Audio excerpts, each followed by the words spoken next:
Maayong buntag mga igsoon o niya usab kita alang sa tuang devotional time and una sa tanan nagapasalamat ta sa atong buhi nga Dios nga nakahimo kita sa atong Thanksgiving celebration kung milabay nga Domingo, and at the same time gipasalamatan ako ang tanan nga nag-appreciate sa mga pastors. And salamat sa mga gasa nga inyong gihatag alang kanamo. Salamat sa Ginoo nga siya nagapanalangin gayud sa pinasahi nga paagi sa matag usan kaninyo. Taliwala nining mao nga problema sa tibuok kalibutan nga sama sa giwali tumilabay nga Domingo nga daghan nga mga negosyo na apektahan, na ay mga trabaho na apektahan, o pasalamat ta tungod kay katong nagatrabaho nga gitawag nga di work from home nakahimo gihapon, and at the same time they spend a lot of time with their family, and so to others it also become a blessing nining mao nga panahon sa problema sa COVID. Mga igsuon, karong adlaw buot ko dasigon ang matag usa kanato nga taliwala nining mao nga pandemic. Dili ta angay nga mabalaka, dili ta angay nga matay-og mga igsuon, tungod kay ang Dios nga atong ginalagaran buhi ug gamhanan siya. Gani kung duna mo'y Biblia alang sa atong pagpamalandong karubuntaga, atong basahon ang Salmo 15:1 ngadto sa 5.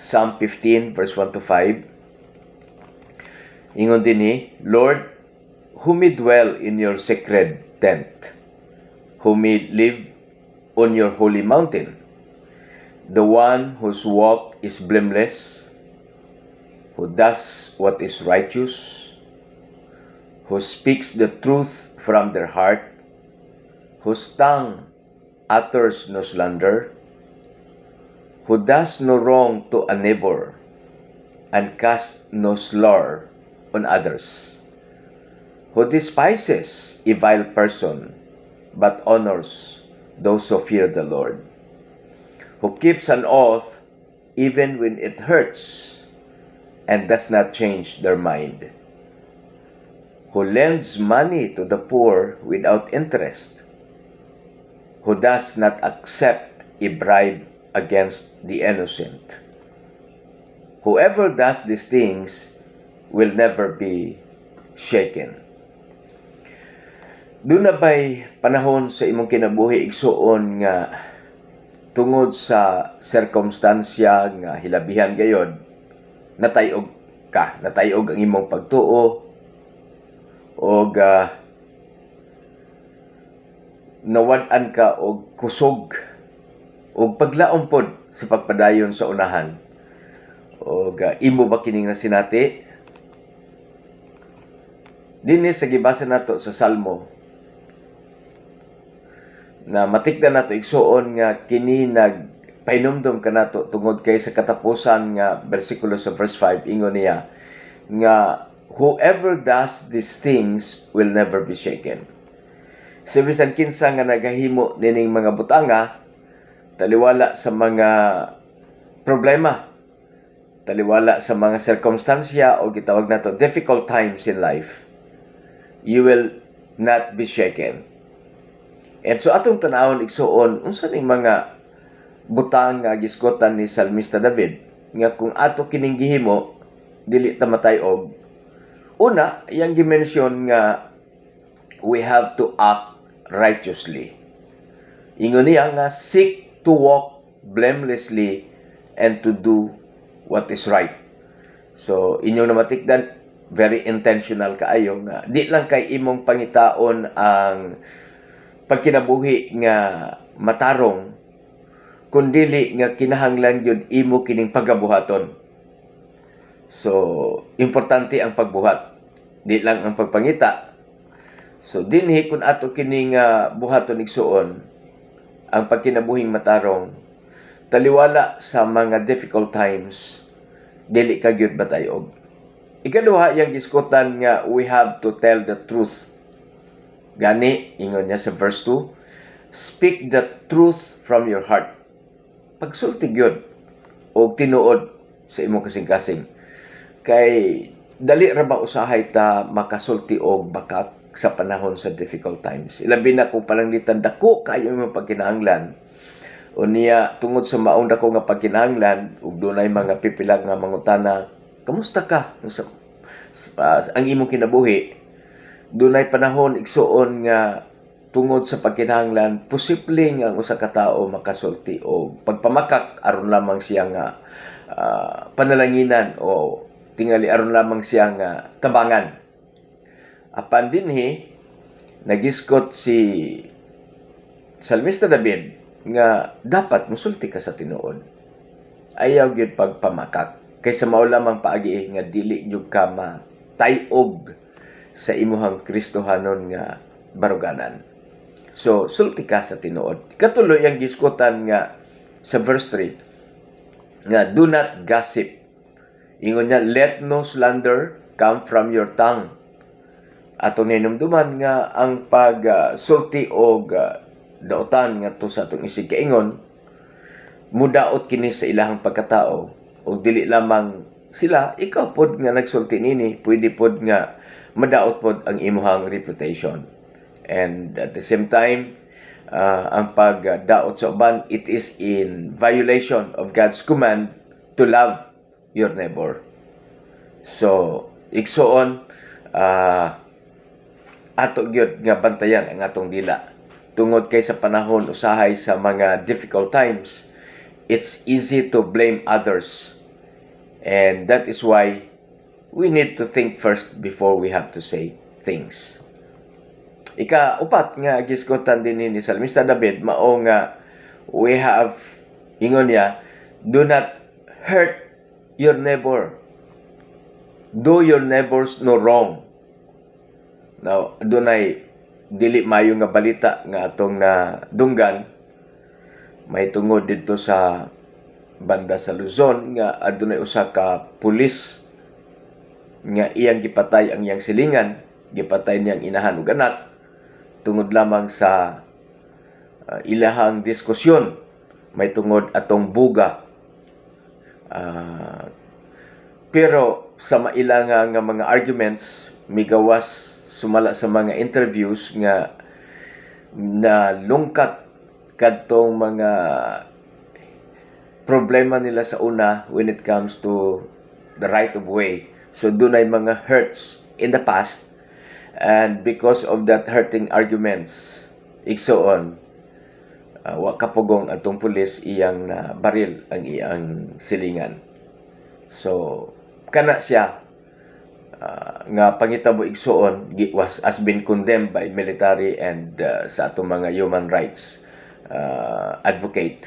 O kita pod mismo dili gyud dapat labaw na sa tanan ang Biblia, iya gyud na nga condemn tungod kay ang giingon sa Biblia, do not hurt your neighbor. Ayaw pasakiti ang imong silingan. Unya, imo na inoong gipatay. So, kana siya usa ka butang nga dili gayod maayo tubangan sa atong buhi nga Dios. Ikalima nga giskutan dinhi mao nga keep your word. Ingon niya, keep your promises even when it hurts. This means that doing whatever you have committed to do, even when it does not suit you. So, labaw na karon nga panahon nga dunay mga pipila nga dali ra kaayo nga last minute mo text lang nga ay dili ko pwede sa ato ang sabot. So ikaw perti na nimong pangandam, perti na nimong kanani ang adjust sa imuha pod ka time, unya last minute gibalibaran ka. So dili gyud maayo. So usahay makapasakit ka sa pagbati pod sa uban, unya ma-destroy pod ang ilaha nga mga schedules kumbaga. So ang tambag dinhi nga even during difficult times you have to keep your word. Kung pananglitan dili gyud nimo mahimo, Siguro makasabot man kung emergency gyud, pero kung pananglitan dili man lang emergency, kung dili imo ra gyud gituyo nga mabalibad ka, igsuon dili gyud siya maayo. Kay ang Biblia nagiskot nga kung unsa inyong sabot, imo gyud pagabuhaton. Kung pananglitan mo balibad man ka, layo dapat in advance di balibad na ka, wa pa niya pud usab o ang iyang mga schedules kumbaga or appointments. Busa igsuon, kupti ang imuhang gisulti. Kung unsa may imong gisulti, buhata kini aron nga masaligan ka. Kay sa sunod nga gayon, kung dili ka kasaligan, wa nay tao nga mosalig nimo. Ika-unom nga giskutan dinhi nga aron nga dili ka matayog during difficult times. Ingon niya, you should be generous.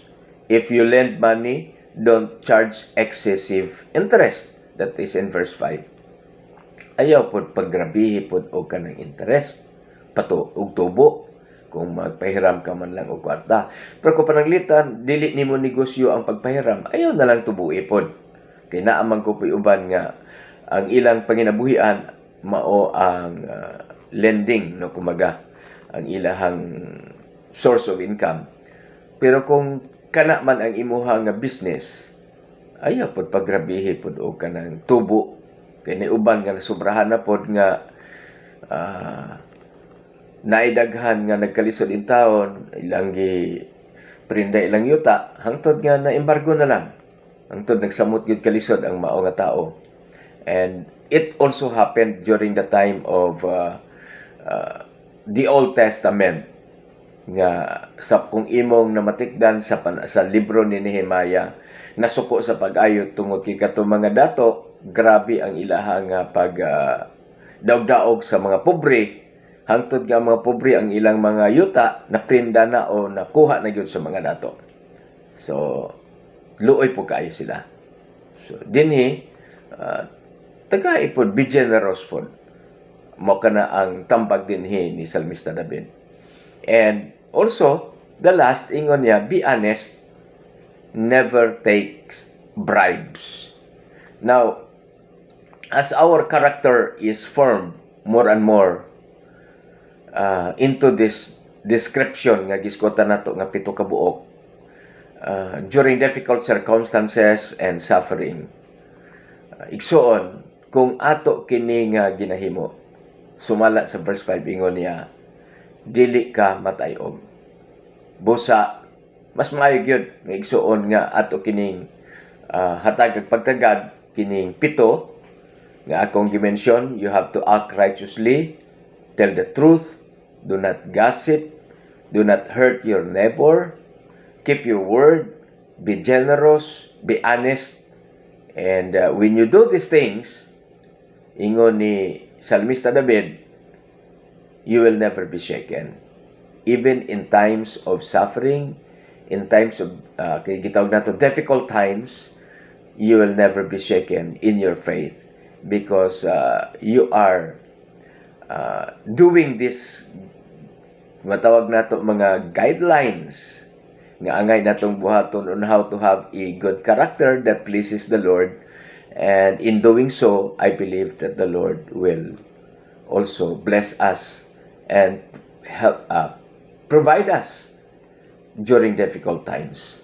So mga igsuon karong taknaa, dasigon ta mo nga niapata sa ginatawag nga difficult times in the world that we're living in, and we don't know kung kini nga panahon magkagrabe ba, but one thing for sure, that if we are living according to the guidelines of God and the guidance of God, then there's nothing to be shaken of, because we know that God will never leave us nor forsake us.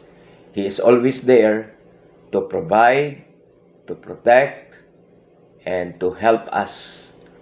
He is our refuge and strength and a very present help in trouble. Amen. So magampo ta nga ang Ginoo magatabang og kanato nga magkinabuhi gid ta sumala sa gusto niya nga angay nato kinabuhi, aron nga ang resulta niini grasya o panalangin gikan sa buhi nga Dios. Magampo ta. Ginoo, tabangi kami sa kinabuhi nga matarong sa pagsulti sa tinuod ug dili namo dauton ang amo ang isig kaingon. Tabangi kami o Dios nga dili namo usab nga pasakitan ang among silingan. Tabangi kami nga kopta namo kanunay ang amo ang pulong nga gisulti mga saad nga among gisaad, amo gayud pagatumanon, o ingon man usab Ginoo, tabangi kami nga maging manggihatagon. Tabangi kami o Dios nga maging honest sa tanang panahon aron nga ug moabot man ang mga difficult times, dili kami matarog, dili kami mabungkag ang among pagtuo, kundi padayon kami Ginoo nga mudot-dot kanimo, padayon kami nga mugunit sa imong mga pulong. Padayon kami o Dios nga mutawag kanimo tungod kay naa ka andam nga magapaminaw kanamo. Tungod kay nakinabuhi man kami nga matarong at tubangan nimo. Salamat o Dios sa imong pagtabang nga bisan pa ni ining panahon karon nga ang COVID cases nagataas, o salamat Lord nga mahuman pod mi ning tuig 2020 nga naagayod ang akong pagpasalamat o daig kanimo tungod sa imong gihimo sa matag usa namo ka kinabuhi. Taliwala Ginoo sa daghan nga mga kalisdanan nga among gisagubang kanunay. Salamat sa imong panalangin, salamat sa imong proteksyon nining bulan sa Disyembre, o Ginoo, tingali dunay mga pipila nga magbakasyon moadto sa laing dapit. Salamat Ginoo sa imong pag-uban, o kadtong ni ara magpabilin sa Davao. Salamat Ginoo usab nga ikaw magatagbo sa mga pagkinahanglan, o salamat o Dios nga among igahin ang mga nahabiling adlaw nini nga bulan sa Disyembre sa pagpasalamat, sa pagdaig ug paglig-on Ginoo sa among panimalay. Salamat, gidaig kanamo gipasalamatan kanunay, pinaagi lamang sa ngalan ni Jesus. Amen. Daghang salamat ang Ginoo magapanalangin kaninyong tanan. O Merry Christmas.